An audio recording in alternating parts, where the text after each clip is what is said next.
Ever wonder how a silent clown, a red-haired sitcom queen, and Hollywood's greatest dancer all wound up in the same secret FBI file cabinet? Tonight we unlock those drawers, peeling back the carbon copy pages that tried to brand America's brightest stars as enemies of the state. From exile orders slipped to Charlie Chaplin mid-voyage to the wiretaps clicking around Marilyn Monroe's dinner table, this isn't just celebrity gossip. It's the paper trail of power, paranoia, and pop culture colliding on the biggest stage on Earth. Buckle up, because the spotlight is about to swing from the red carpet to the surveillance room. Charlie Chaplin. 2,000 pages, each chasing a joke. That's how archivists describe Chaplin's FBI dossier. 2,000-plus sheets of memos, gossip clippings, and decrypted cables, all aimed at proving that the world's most famous comic was also Moscow's favorite propagandist. The Bureau first opened case file 141,368 after the great dictator lampooned fascism in 1940. Agents logged every speech Chaplin gave for a second front in Europe, flagged his donations to left-wing refugee funds, and tailgated him to dinner parties with physicist Joliot-Curie, all before Attorney General James McGranary finally revoked his re-entry permit on 18 September 1952. What few Americans realized was that Chaplin's file began growing decades earlier. As early as 1922, a junior agent named William Burns flagged Chaplin's donation to striking mine workers in Pennsylvania. The subject appears unnaturally concerned with labor disputes for an entertainer, reads the yellowed memo. By 1927, 3 full-time clerks monitored his correspondence for foreign connections, paying particular attention to letters from his native England, which Hoover considered suspiciously frequent for a naturalized American. The great dictator merely provided the excuse Hoover had been seeking. When Chaplin mocked Hitler's regime in that 1940 masterpiece, isolationist senators worried that the film might drag America into European conflict. Chaplin responded with a nationwide speaking tour advocating military assistance to Britain, causing his file to balloon by an estimated 300 pages in 6 months. Subject advocates internationalist views, contrary to America's security interests, noted one report, though Chaplin had never claimed American citizenship, maintaining his British passport throughout his U.S. residency. By 1947, the Bureau began compiling a detailed list of Chaplin's sexual partners, focusing on actresses under 21, material that would later fuel morality charges when no actual subversion could be proven. This tactic, smearing political targets with sexual impropriety, became a Hoover hallmark. Director Hoover personally annotated a 1949 report. "If we cannot prove he's red, prove he's rotten." When the Attorney General finally acted in 1952, Chaplin was traveling abroad with his fourth wife, Una O'Neill. The timing was deliberate. Bureau memos confirm McGranary waited until Chaplin had departed before announcing he would face moral character questioning upon return. The comedian, informed Mid-Atlantic, responded with characteristic wit. "I have been dining with kings while Mr. Hoover has been watching my soup for poison." His 20-year exile transformed American film history. Projects Chaplin might have completed on American soil, including a planned adaptation of Dostoevsky's The Idiot, vanished into what critics call the ghost filmography. Meanwhile, agents continued monitoring his European movements until 1966, when Director Hoover finally closed file 100-4-1368 with the cryptic note, "Subject no longer represents operational interest." Lucille Ball. The opening line of her HUAC transcript reads like slapstick noir. "Miss Ball, did you register as a communist in 1936? 2 voting cards, one from 1936, another from 1938, listed her party affiliation as communist, a gesture Ball later swore was meant only to pacify Grandfather Hunt, a socialist timber mill worker. Nevertheless, Director Hoover ordered a background check that grew into a 170-page FBI file, packed with witness statements about meetings allegedly held at Ball's Hollywood Boulevard bungalow. I Love Lucy topped television ratings in September 1953, when gossip columnist Walter Winchell dropped the leak on his Sunday radio show. Sponsors panicked until Desi Arnaz quipped to a live audience, "The only thing read about Lucy is her hair, and even that's not legitimate." After a closed-door HUAC session on September 12, 1953, Chairman Harold Velda publicly cleared her, one of the few instances where a star's career survived unscathed. Ball's brush with infamy still forced CBS to install a new compliance office that vetted every script for political double meanings, a legacy visible in network legal departments to this day. What many don't realize is how precariously Ball's career dangled for those 72 hours between Winchell's broadcast and Velda's announcement. Philip Morris executives had already drafted termination clauses for the show's $8 million sponsorship contract. CBS lawyers prepared press releases announcing a scheduling hiatus. The network's president, William Paley, later admitted he'd spent that Sunday night phoning potential replacement shows, including a young Jack Lemmon sitcom pilot that had been shelved months earlier. Ball's salvation came through an unlikely alliance. Desi Arnaz, often portrayed as merely her comedic foil, deployed his considerable business acumen, contacting every Republican congressman from California personally. "My wife hates communism, like she hates tapioca pudding," he reportedly told Nixon associate Murray Chotiner, who arranged the expedited hearing. Meanwhile, Arnaz mobilized I Love Lucy's fanbase, encouraging viewers to telegraph CBS affiliates. Over 35,000 messages flooded local stations before HUAC reached its verdict. The documents show Ball hadn't just signed those registration cards. In 1936, she'd briefly hosted 2 meetings of the Hollywood Anti-Nazi League at her Roxbury Drive home, meetings supervised by her grandfather. The Bureau's own infiltrator reported Ball appeared bored silly and spent most of one session passing around photographs from the set of Stage Door. Nevertheless, those meetings earned 18 pages in her file, including agent sketches of her living room furniture arrangement and notes about which guests used the front versus side entrances. The political theater surrounding her clearance revealed television's growing cultural power. When Chairman Velda announced, "Miss Ball appears to have been the victim of youthful idealism," he did so flanked by CBS executives. Within weeks, the network instituted what producers called the Lucy Rule. No cast member of any CBS program could hold membership in more than 2 political organizations simultaneously. Writers faced even stricter scrutiny. Their personal correspondence reviewed quarterly for excessive interest in social questions. Ball herself never spoke publicly about the ordeal until 1970, when she told an interviewer, "The only red plot I ever participated in was trying to figure out how to get Ricky to buy me a new hat." Orson Wells. File spans 1941 to 49, 194 pages. That bureaucratic note, stamped on Wells's vault entry, compresses a legend's downfall into 4 digits. The trouble began with Citizen Kane. Hearst newspapers sicked friendly congressman on the 26-year-old director, alleging the film was Soviet agitprop. Wartime broadcasts of his Hello Americans radio series, which championed a Pan-American left populist alliance, accelerated the probe. By 1945, informants, some employed by the lady from Shanghai, fed Hoover's Los Angeles field office daily tips about potential communist cell meetings at Wells's Ranchito Drive home.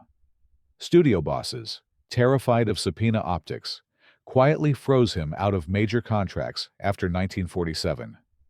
In September 1948, Wells accepted a European stage tour of Othello. He would not direct another Hollywood feature for a full decade, living instead out of suitcases from Rome to Paris, dubbing wine commercials to fund Shakespearean dreams.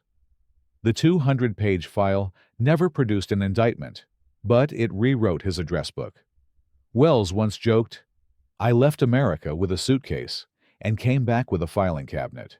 Only none of those papers are mine.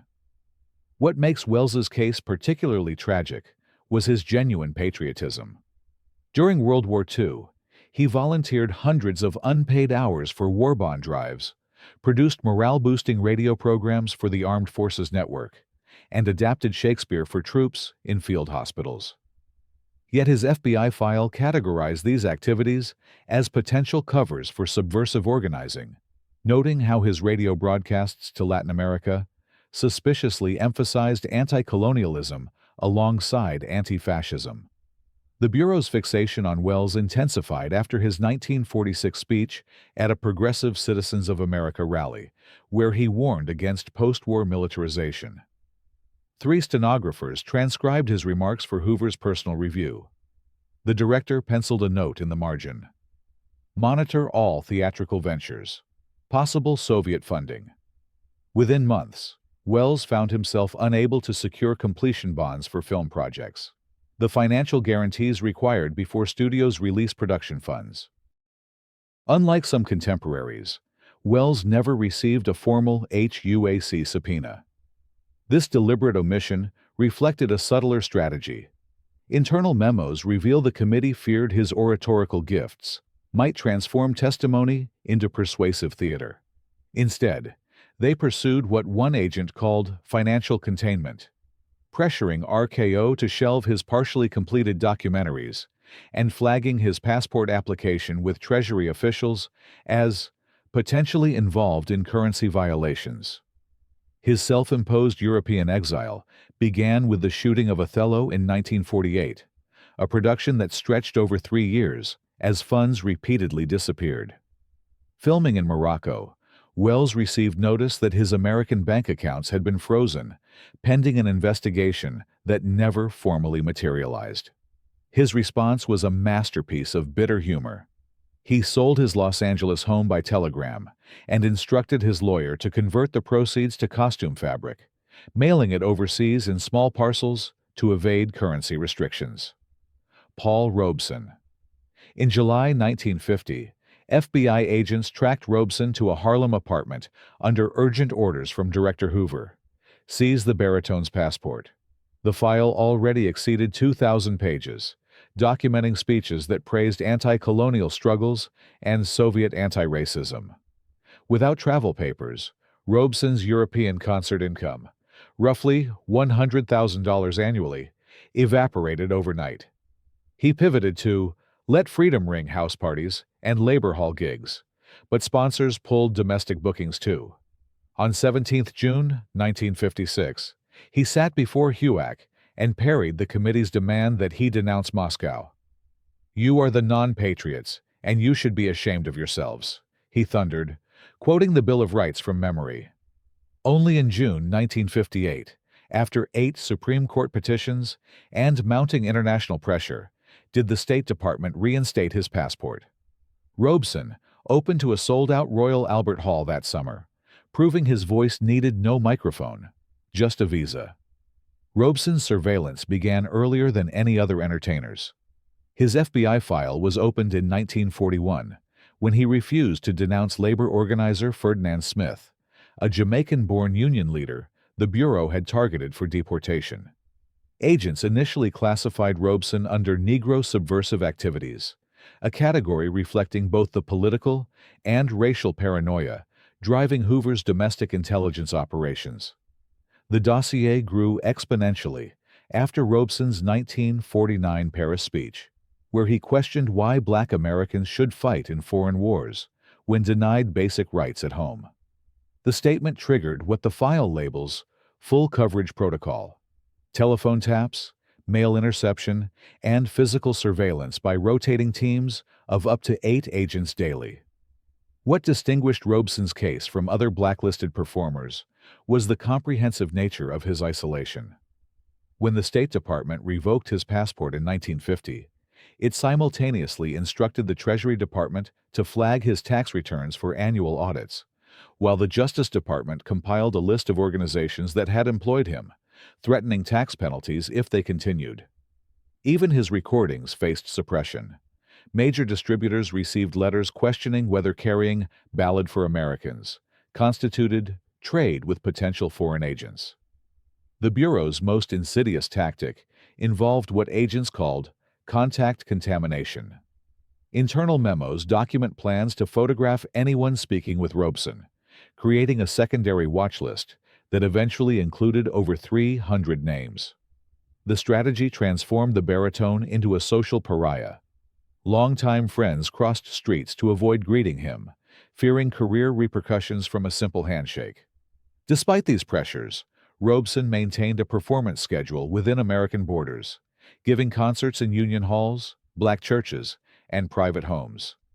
His 1952 Peach Orchard concert in Peekskill, New York, became infamous when local police refused to protect attendees from stone-throwing mobs. FBI reports categorized the violence as spontaneous patriotic demonstration, though later declassified memos reveal agents had monitored planning meetings for the attack without intervening.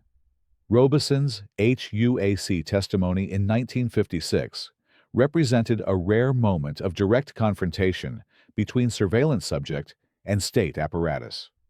Committee members repeatedly tried steering his responses toward Soviet policy, while Robson insisted on discussing American racial injustice. When Chairman Francis Walter demanded he stick to the matter at hand, Robson replied, "The matter at hand is why you restrict the movements of an American who speaks about American failures." Marilyn Monroe. Monroe's FBI file is slim by Cold War standards, 85 pages, yet its contents read like a tabloid fever dream. Stakeouts of her Roxbury farmhouse, wiretaps on lunch dates with novelist Jose Bolaños, whispered links to the Kennedys. The catalyst, her 1956 marriage to Arthur Miller, then under HUAC subpoena for refusing to name names. Bureau code clerks labeled her dossier 158 Monroe, Maryland. Security matter, communist. Memos cataloged everything from her membership in the Committee for a Sane Nuclear Policy to a Mexico City shopping trip, where she allegedly bought folk art of socialist symbolism. Agents found no espionage, but Director Hoover kept the file open until her death in 1962, worried that pillow talk could leak state secrets. The chilling footnote: when Monroe requested a Moscow visa for an unrealized film project in 1959, State Department clerks deliberated for 6 weeks before quietly stamping "refused, subject under investigation," a bureaucratic bruise invisible to the star who embodied American glamour.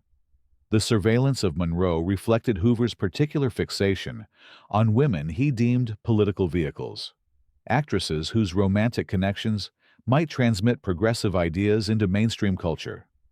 Her file contained a special appendix labeled Influence Network Analysis, mapping her social relations with designated security concerns, including not just Miller, but photographer Milton Green, acting coach Paula Strasberg, and fellow actress Shelley Winters. Monroe's monitoring intensified following her 1955 announcement that she was studying Dostoevsky and Chekhov while establishing her own production company. An agent's report from a Beverly Hills cocktail party quotes her saying, "We need stories about real people, not just pretty people with pretty problems."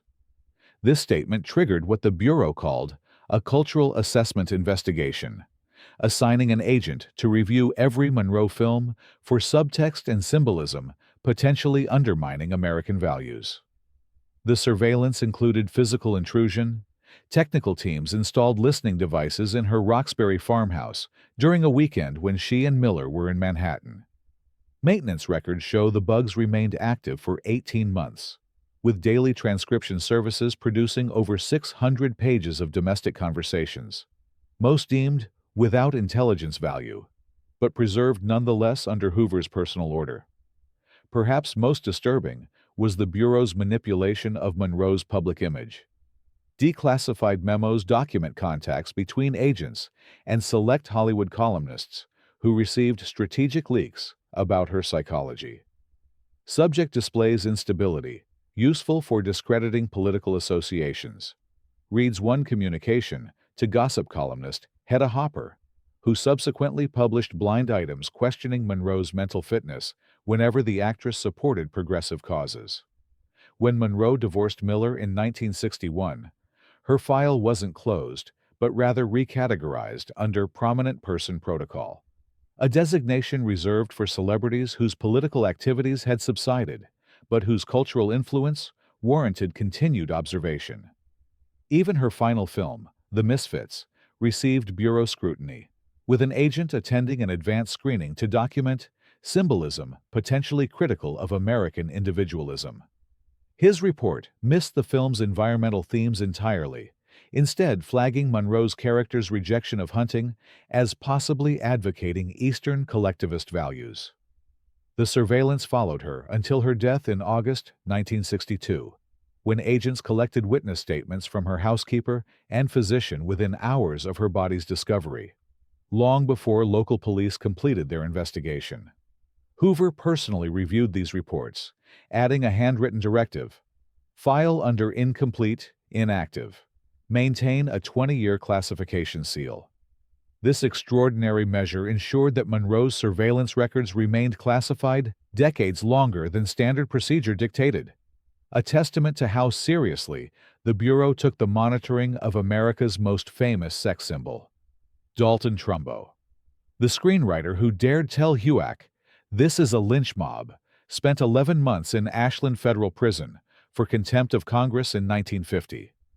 Blacklisted, Trumbo wrote 30 scripts under pseudonyms, including Roman Holiday, which won a 1953 Oscar attributed to someone who didn't exist.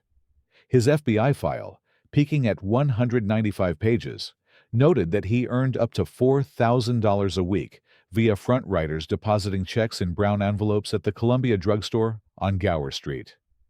The charade ended when Otto Preminger and Kirk Douglas publicly credited him on Exodus and Spartacus in 1960. By 1975, he joked on camera, "The blacklist was a junior high disease. Most of us grew out of it."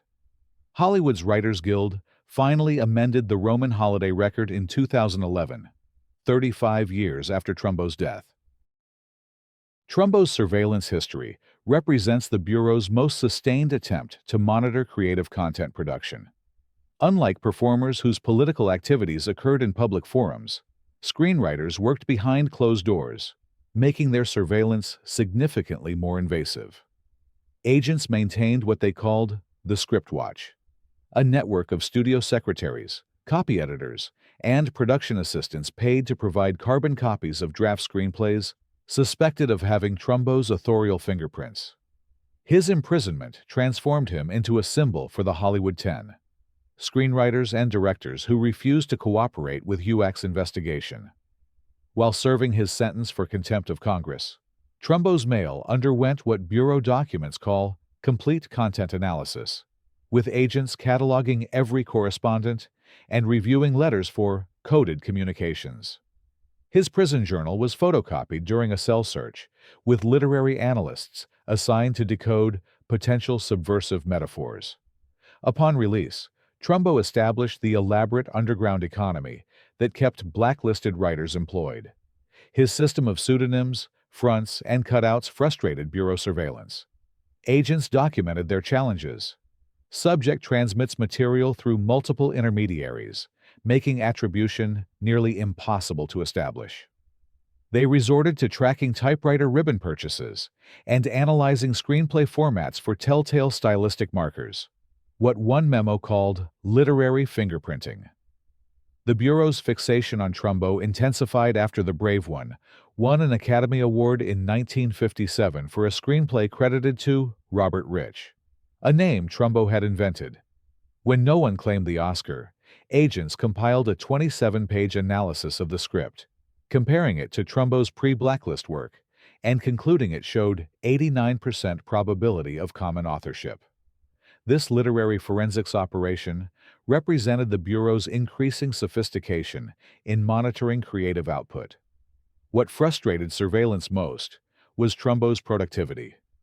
During his blacklist period, he wrote or doctored an estimated 50 screenplays, far more than the 30 officially attributed to him. Bureau analysts complained that his prolific output made tracking impossible, especially as he deliberately varied his style to avoid detection. A 1955 memo laments, "Subject appears to be writing in multiple voices deliberately designed to confuse content monitoring protocols." The surveillance extended to his family, with agents noting his children's school activities and his wife Cleo's shopping patterns. When his daughter Mitzi applied to college in 1956, the admissions office received an anonymous letter detailing her father's political history, a tactic documented in bureau files as generational pressure point development. The goal, according to internal training materials, was creating sufficient social stress to encourage cooperation.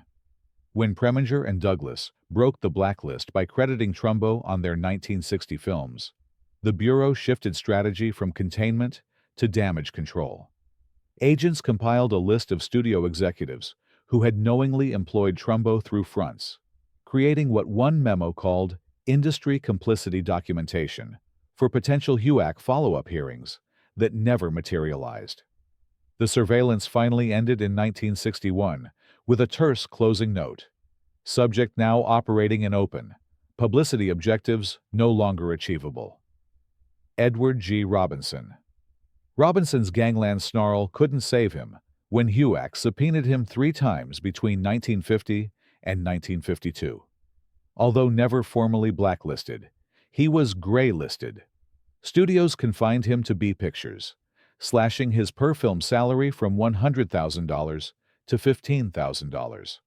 A 1949 FBI memorandum had already named him among prominent cinema communists, citing donations to Russian war relief and membership in the Committee for the First Amendment.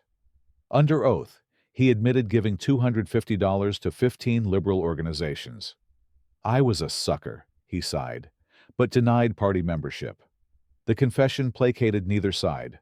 Right-wing columnists jeered Little Caesar confesses, while progressive peers viewed him as a cautionary tale of capitulation.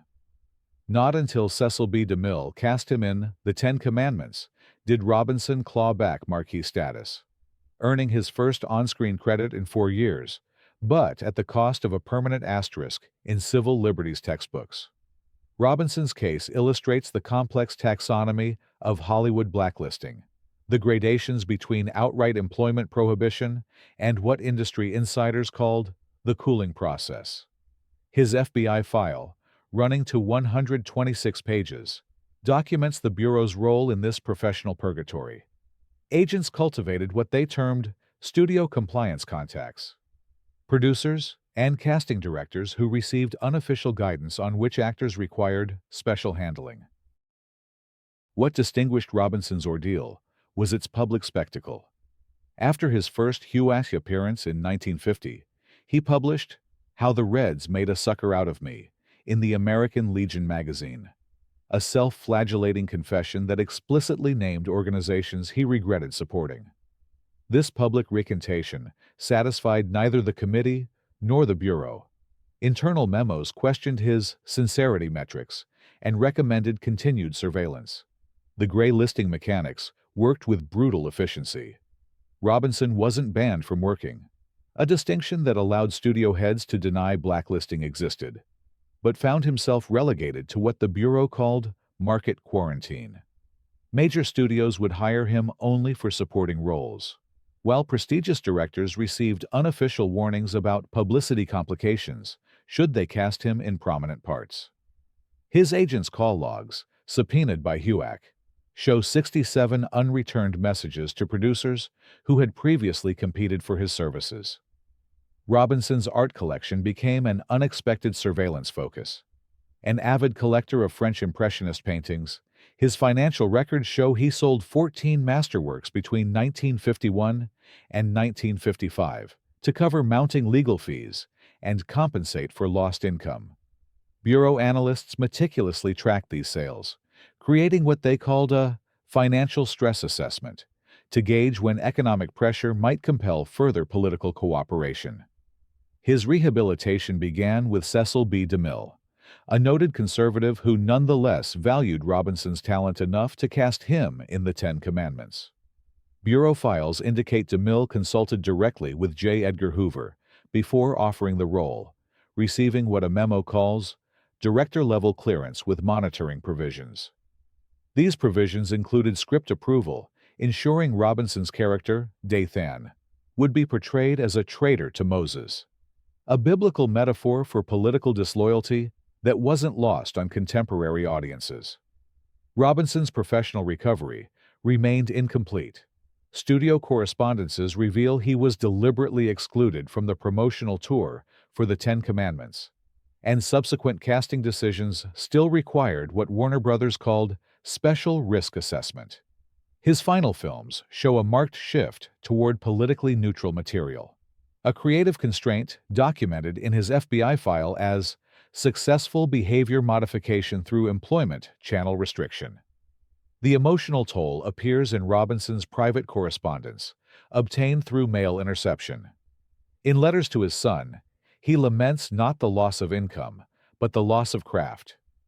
"They've taken away not my livelihood, but my instrument," he wrote in 1954. An actor without challenging roles becomes a photograph, not an artist. This sentiment explains why, despite his public capitulation, Robinson's name appears in Bureau records until 1962, categorized under Continuing Monitoring, Cultural Influencers.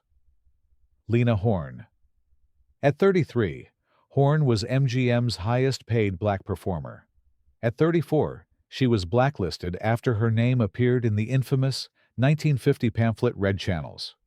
Her FBI file, roughly 70 pages, labels her sympathetic to communist cause and extremely race-conscious. Translated, she picketed segregated USO canteens and spoke at Progressive Party rallies.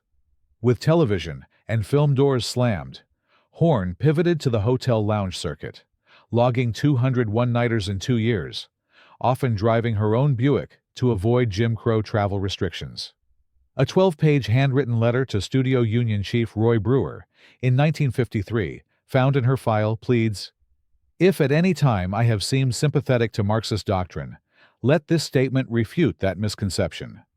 Brewer never replied, but the letter helped ABC book her on Stage 67 in 1956, marking her first post-blacklist broadcast. Horn later summed up the era. "You had to choose, sing for dollars or sing for freedom. I chose the song." Horn's surveillance history reveals how racial justice activism became automatically coded as subversive in Bureau methodology. Her file begins not with her entertainment career, but with a 1941 appearance at a Southern Negro Youth Congress event in Birmingham, where she spoke against poll taxes. An agent's report categorized this democratic advocacy as potential revolutionary agitation, establishing the lens through which all her subsequent activities would be viewed. The Bureau's fixation intensified when Horn refused to perform for segregated USO audiences during World War II. Internal memos show agents were assigned to document what they called her military morale disruption activities, a serious allegation during wartime. These reports deliberately excluded her stated reason for refusing segregated shows. She would gladly perform for all soldiers, or for all black soldiers, but objected to entertaining white audiences, while black servicemen were barred from entry. What made Horn particularly concerned to surveillance officials was her ability to frame racial justice within patriotic language. A 1945 speech transcribed verbatim in her file shows her arguing that segregation undermined war propaganda. "How can we claim to fight for democracy abroad while denying it at home?" This rhetorical approach, linking civil rights to American democratic principles, received special notation in her file as sophisticated subversive messaging technique. Her appearance in Red Channels came after she criticized HUAC for investigating Paul Robson, but not the Ku Klux Klan. This comment earned her not just blacklisting, but what agents called enhanced scrutiny protocol, daily surveillance logs documenting her movements, visitors, and phone calls. Unlike many performers who found themselves suddenly unemployable, Horn faced additional harassment through what her file terms venue disruption measures. Nightclub owners who booked her received anonymous calls warning of license investigations, while hotels hosting her performances experienced surprise health inspections. The Bureau's documentation of Horn's nightclub circuit reveals both her resilience and their racial preoccupations. Agents followed her through 37 states, compiling reports that consistently emphasized audience racial demographics and cross-racial social interactions. A 1952 memo from Louisville notes with alarm that approximately 40% of the audience appears to be white professionals, labeling this integrated entertainment scene as potential incubator for progressive racial attitudes, contrary to local custom. Horn's personal life faced equally invasive scrutiny. When she married white MGM musical arranger Lenny Hayton in 1947, the Bureau opened a separate file titled Interracial Marriage: Security Implications. The 15-page assessment concluded that her marriage represented deliberate social boundary violation, potentially linked to a broader political agenda, essentially treating her personal relationship as an extension of perceived subversive activity. What distinguishes Horn's case was her eventual strategy for survival: strategic compartmentalization. Her nightclub act gradually eliminated all material with social commentary, while she channeled her activism into carefully selected private forums. This bifurcation appears in surveillance notes as evidence of operational security consciousness, though in reality, it represented a performer's pragmatic adaptation to oppressive circumstances.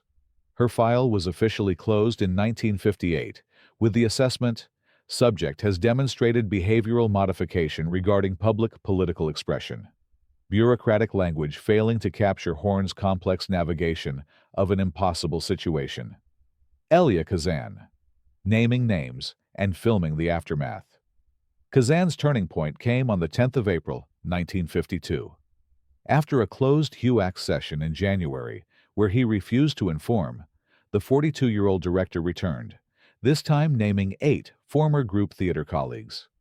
2 days later, he purchased a full-page New York Times ad defending the testimony, insisting the Communist Party sought the destruction of free trade unions. The artistic fallout was swift. Arthur Miller ended their partnership. Katharine Hepburn refused his calls.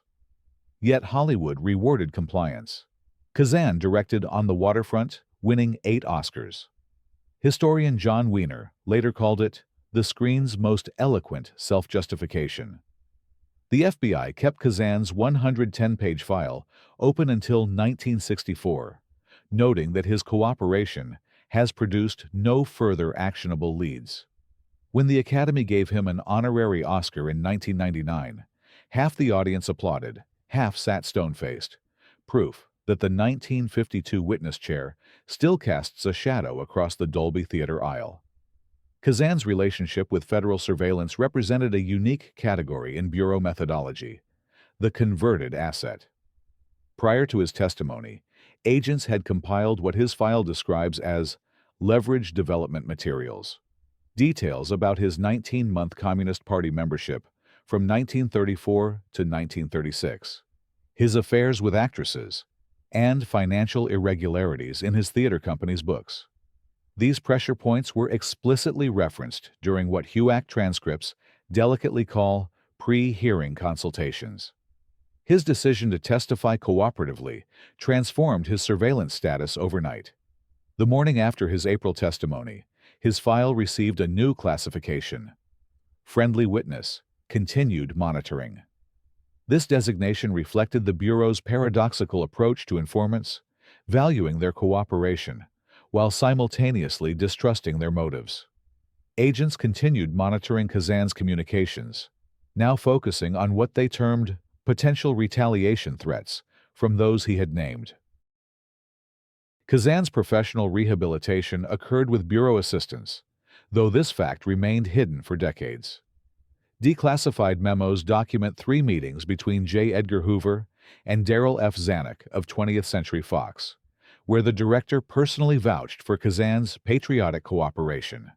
These endorsements helped secure studio backing for On the Waterfront after Columbia Pictures initially rejected the project as potentially inflammatory. What makes Kazan's case particularly complex was his artistic response to his own actions. On the Waterfront's screenplay, ostensibly about labor racketeering, functions as a thinly veiled defense of informing. Bureau analysts recognized this subtext immediately.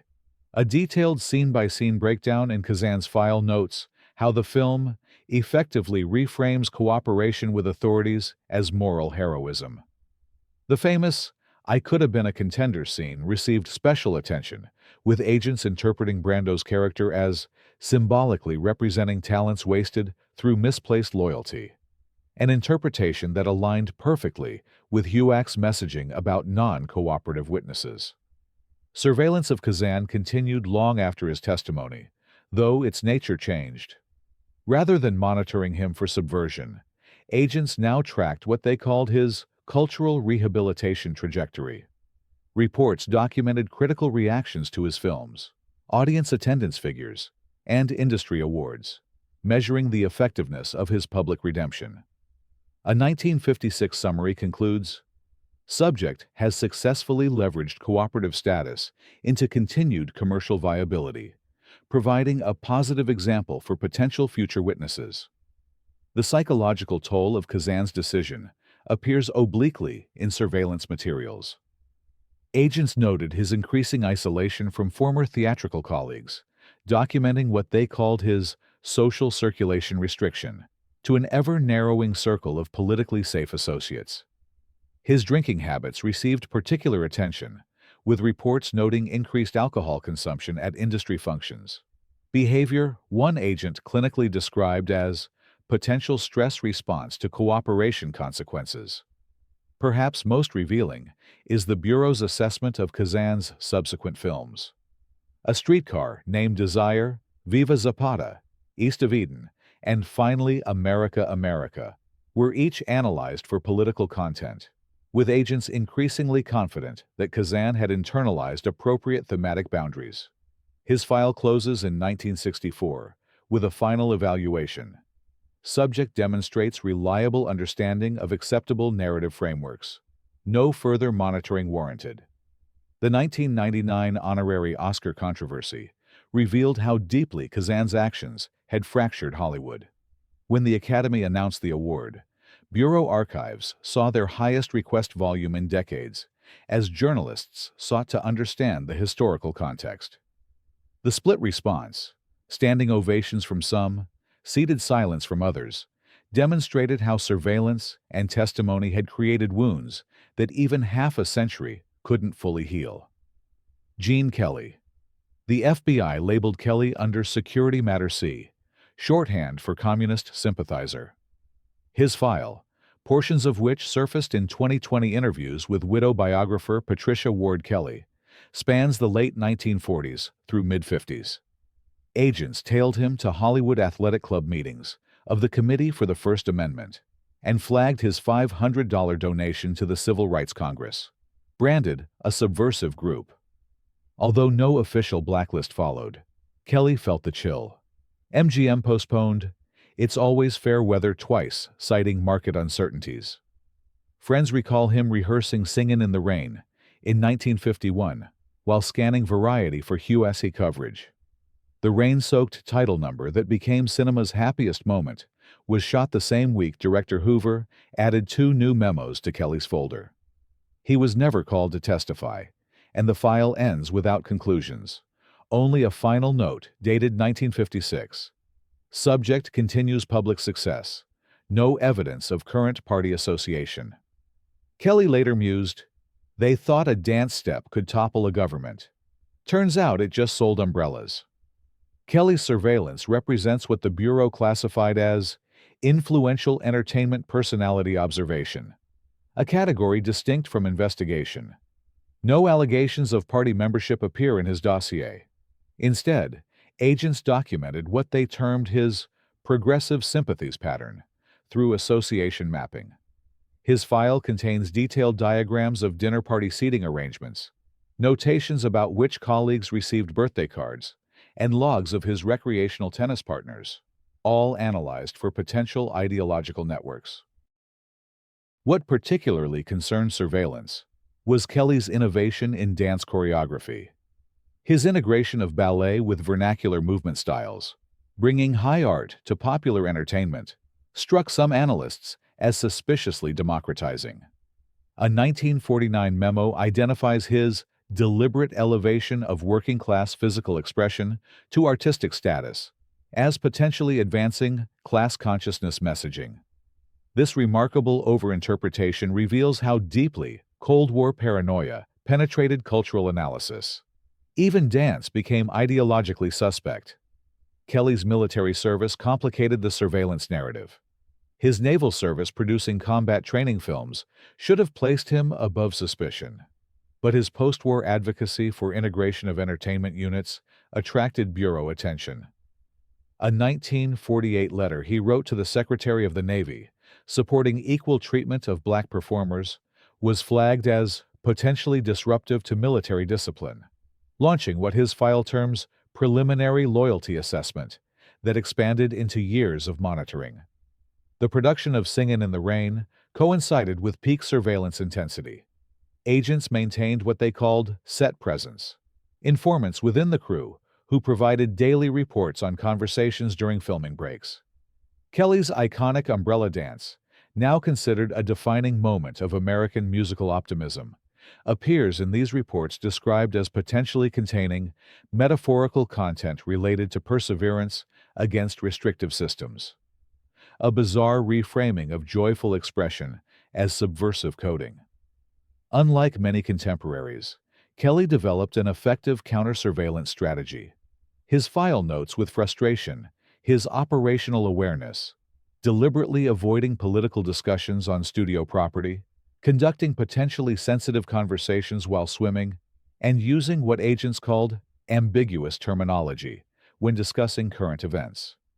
These precautions led surveillance supervisors to classify him under awareness-compromised monitoring, requiring more resources for less intelligence yield. The Bureau's interest in Kelly waned not through any formal clearance, but through what appears to be cost-benefit analysis.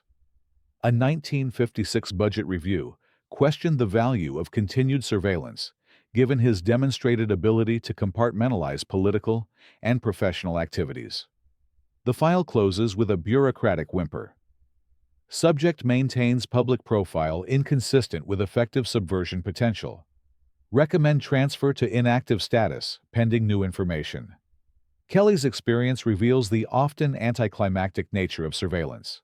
Neither dramatic exoneration nor professional destruction, but years of background tension, subtle career constraints, and the psychological weight of unknown observation. His widow later discovered that even their 1960 honeymoon had been documented. Subject travels to Mexico with new spouse. A final, intimate intrusion by a system already losing interest in its target. So what do you think? Would Chaplin, Ball, or Horn survive today's algorithmic watch lists? Drop your take in the comments. Hit that subscribe bell if you crave more untold Hollywood files. And share this episode so the next viewer can help us keep these stories in the spotlight, not the shadows. Until our next deep dive, keep questioning the credits, keep rolling the film, and remember, the real drama often happens off-screen.